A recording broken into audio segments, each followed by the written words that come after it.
응급실은 긴급한 환자들로 언제나 긴장감을 늦출 수 없는 곳이기도 하죠.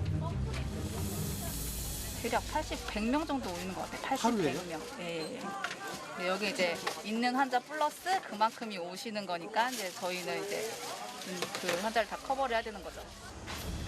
전라북도에는 큰 도심지보다는 농어촌이 많은 지역입니다. 그래서 교통사고보다는 고령 환자나 농기계 사고 환자가 많다고 하는데요. 선생님, 저희 이때 급하게 도착한 구급차 한 대.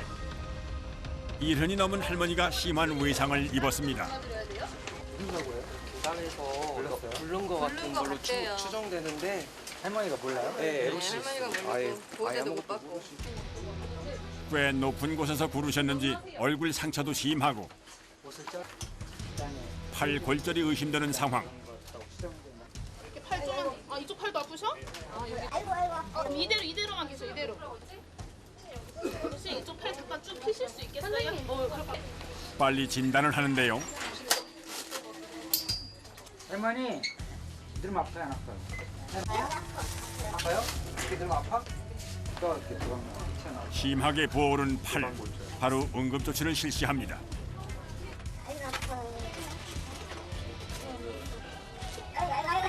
어깨다, 어깨 눌러, 어깨. 아이고 여기요. 아이고 아파. 아이고 막 팔이 지금. 아이고 아이고 나 진짜.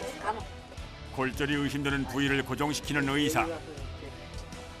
1분 1초에 따라 생명이 좌우되는 곳. 의사의 신속한 판단이 중요합니다. 끊어져가지고 얘 뒤틀린 거예요? 예, 여기에 꺾였어요, 이렇게. 골절보다 더 심각한 문제를 보이는 환자. 의식이 명료하지 않고 헛소리를 자꾸 하시는 게 뇌출혈 가능성이 있죠. 머리가 문제죠. 의식 뇌출혈이 있냐 없냐, 안 좋은 뇌출혈이냐 이런 것들. 계단을 구르면서 뇌출혈이 의심되는 상황. 바로 검사를 실시합니다.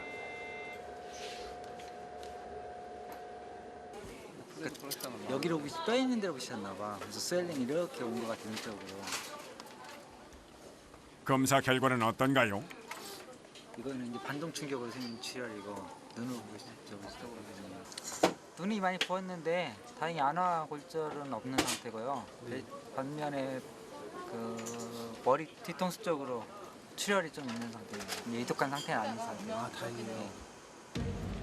1년 365일 하루 24시간 열려있는 응급실. 그러다 보니 다양한 환자들이 응급실을 찾습니다.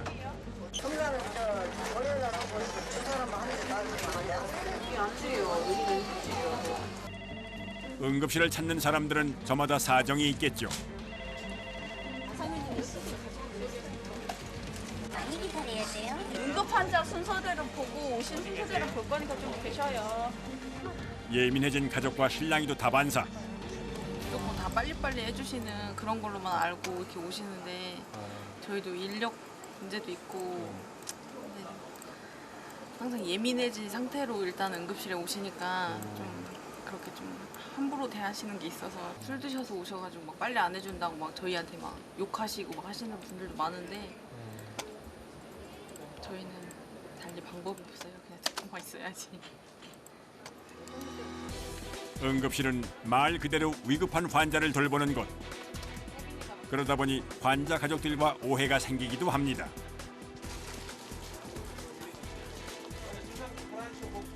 응급실 의료진 역시 식사를 제대로 챙기기 힘든 직업 중에 하나인데요. 빵이나 초콜릿으로 허기만 채우고 일하기가 일쑤입니다. 이거 나이트반 선생님들이 오늘 밥 못 먹을 것 같다고 주고 간 선물이에요. 비상식량. 네. 빵이요? 네. 고픈데 못 먹고 있어요. 환자분들 오시면은 저희가 다 전산 작업 해야 되고 또 이렇게 각과에서 이제 뭐 교수님이나 담당 선생님들 오시면은 뭐 퇴원이나 입원 뭐 결정 나면은 또 그거에 따라서 저희가 또 다 전산 작업 해야 되고 하다 보니까 저희가 컴퓨터만 보고 있는 게 아니라 다 검사하면서 또 혈액 검사 확인해야 되고 검사 잘 진행되는지 이런 걸 또 다 확인해야 돼가지고. 열량이 높은 초코 과자는 응급실 의료진들이 가장 아끼는 간식 중에 하나라고 합니다. 36세 남자분인데요. CPR하고 도착하신대요. 예, 알았어요. 어떤 이유로 심폐소생술을 했을까요? 응급실의 긴장감이 감돕니다. 많이 겪는데도 올 때마다 긴장이. CPR 왔어. CPR 왔어. 빠르게 환자를 이송하고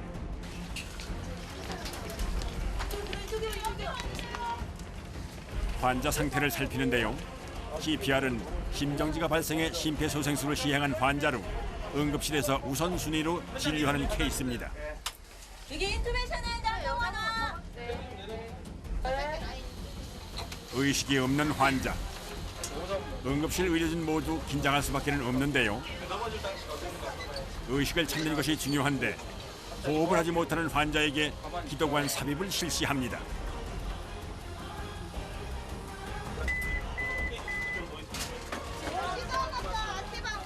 그런데 갑자기 몸을 부르르 떠는 환자.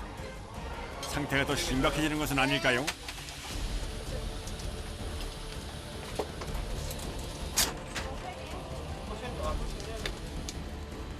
다행히 경련은 금방 멈췄습니다.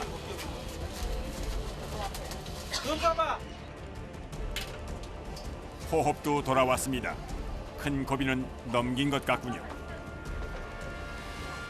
산에서 계시다가 갑자기 뒤로 쓰러졌다고 하십니다. 현재 의식 상태로만 보면 뭐 이렇게 안정적인 상태는 아니죠. 응급 치료를 마치고 보다 자세한 검사와 진료를 실시하는데요. 그 사이 환자 가족들에게 환자 상태에 대해서 설명합니다.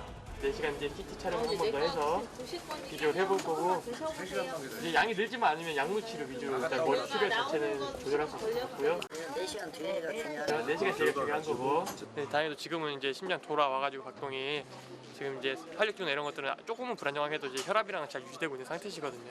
현재 상태 자체만으로는 수술을 하거나 이럴 정도는 아니지만 예, 이제 나중에 출혈량이 증가하거나 하면은 수술 원이라도 해야 할 수 있거든요. 외상성 같은 경우에는.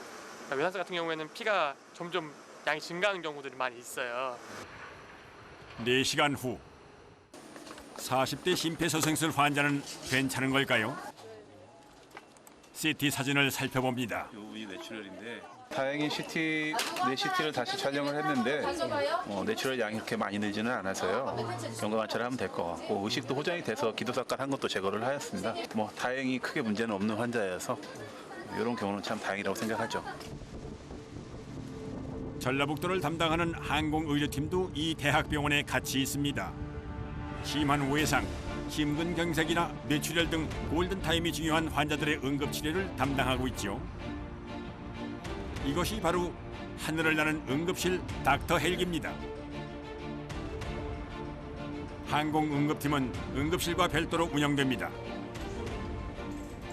헬기를 띄워야 하기 때문에 날씨 체크도 필수죠.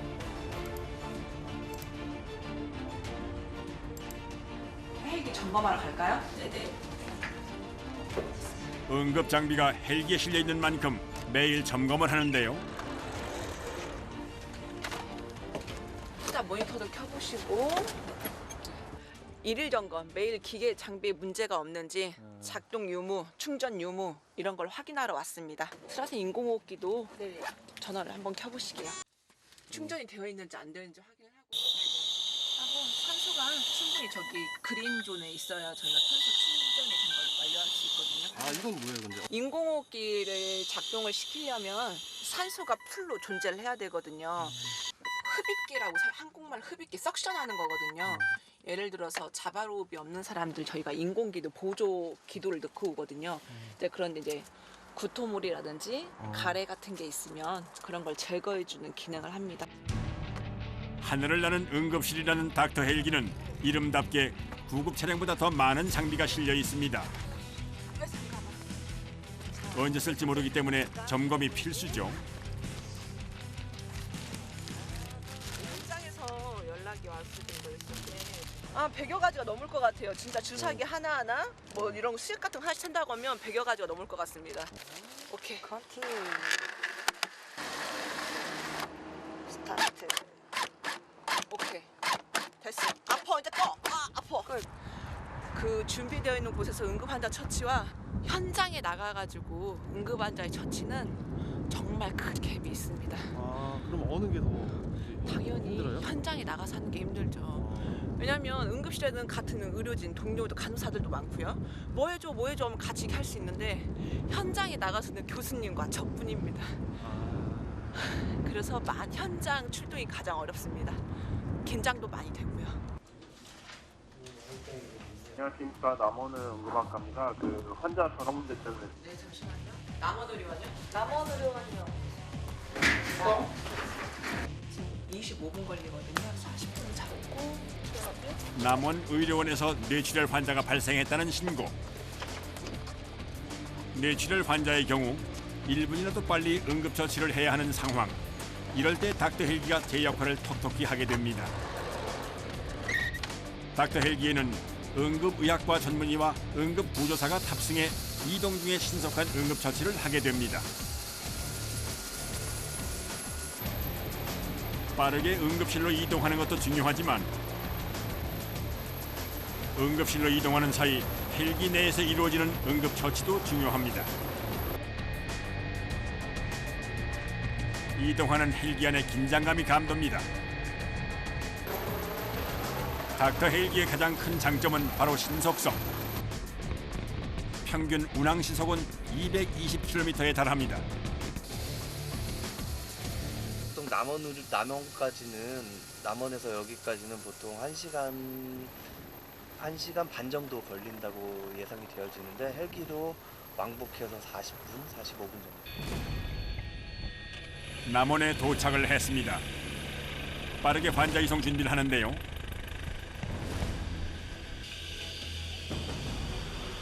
뇌출혈이 의심되는 환자는 80대 고령이라 더 신속한 응급처치가 필요합니다. 할머니 눈 떠봐요 눈. 환자는 지금 의식이 희미한 상태.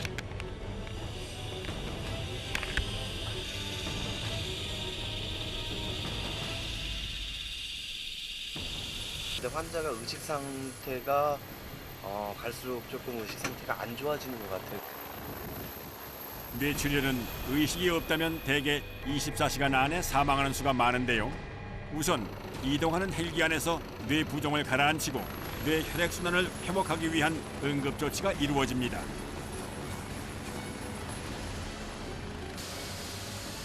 남원에서 익산의 대학병원까지 40분 만에 도착. 응급처치가 이루어지긴 했으나 뇌검사와 빠른 진료가 필요한 상황입니다.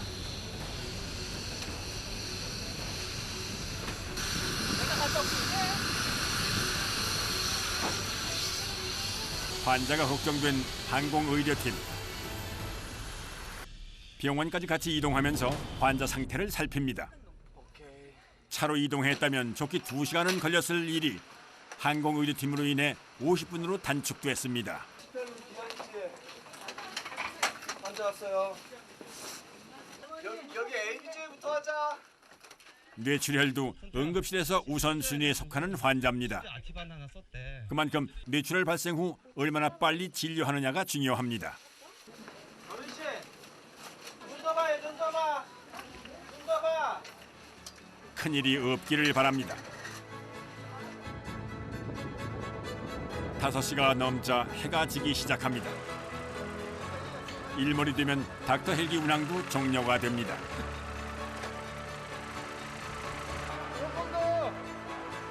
닥터 헬기는 강원, 경북, 전남, 전북, 충남, 인천 등 전국 6개 지역에서 운영 중입니다.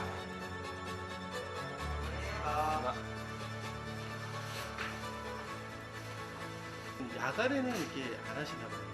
예, 야간에는 헬기의 안전성 때문에 운행을 지금 현재는 못 하고 있습니다.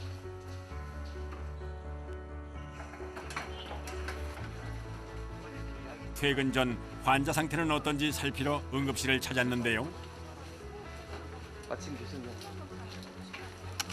선생님, 아까 그 헬기로 이승훈 환자 어떻게 됐어요? 다시 찍은 CT 자체가 정상으로 나왔기 때문에 일단 의식은 좀 회복이 되셨는데 인지 기능이 아직 회복이 되지는 않아가지고요. 그거는 산소 공급하고 약물 치료하면서 좀 봐야 되는 상황이고요. 시간이 굉장히 짧게 단축이 된다는 거는 신경계 입장에서는 치료하는데 굉장히 중요한, 저희는 10분 가지고 싸워요. 굉장히 중요한 의미가 있죠. 더 많은 생명을 살리기 위해 24시간 불철주야 희망의 불빛을 밝히는 응급실 의료진들. 그들의 소신과 신념이 국민들의 생명을 지키고 있습니다.